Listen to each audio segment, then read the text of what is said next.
Vaksinasi COVID-19 menjadi topik hangat karena hari ini adalah hari pertama pelaksanaan penyuntikan yang dilakukan pemerintah. Ada serangkaian fakta menarik dari vaksin COVID-19 ini yang kami rangkum untuk Anda.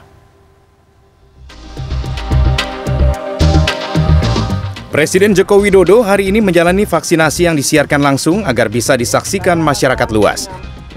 Yang menarik dari proses vaksinasi ini, dokter kepresidenan yang menyuntik presiden tampak gemetar saat melakukan tindakan penyuntikan.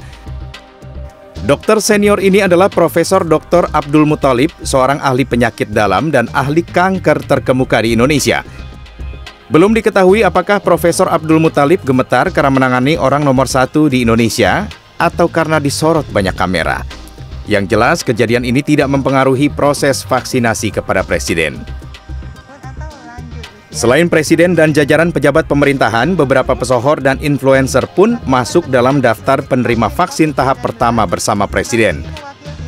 Di antaranya Raffi Ahmad. Munculnya nama-nama ini mengundang sorotan warganet terkait urgensi mereka sebagai penerima vaksin tahap awal. Efikasi menjadi salah satu topik perbincangan hangat karena istilah ini masih awam di telinga publik. Efikasi dalam pemahaman awam adalah tingkat kemanjuran vaksin dalam uji klinik. Nilai efikasi menunjukkan jumlah penurunan kasus penyakit yang bisa dicegah. Contohnya, vaksin Sinovac yang memiliki tingkat efikasi 65,3% dapat diartikan akan ada peluang penurunan 65,3% kasus COVID-19 pada kelompok yang divaksinasi dibandingkan dengan kelompok yang tidak divaksinasi. Nah, bagi Anda yang menolak vaksinasi, ada ganjarannya. Denda maksimal Rp100 juta atau pidana paling lama 1 tahun.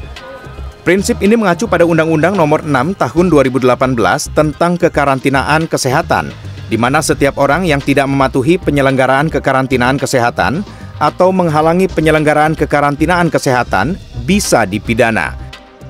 Meski begitu, masih ada pejabat negara yang menolak vaksin.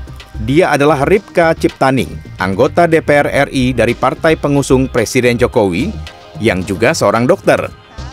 Ia menegaskan menolak vaksin dan memilih membayar denda jika dipersoalkan secara hukum.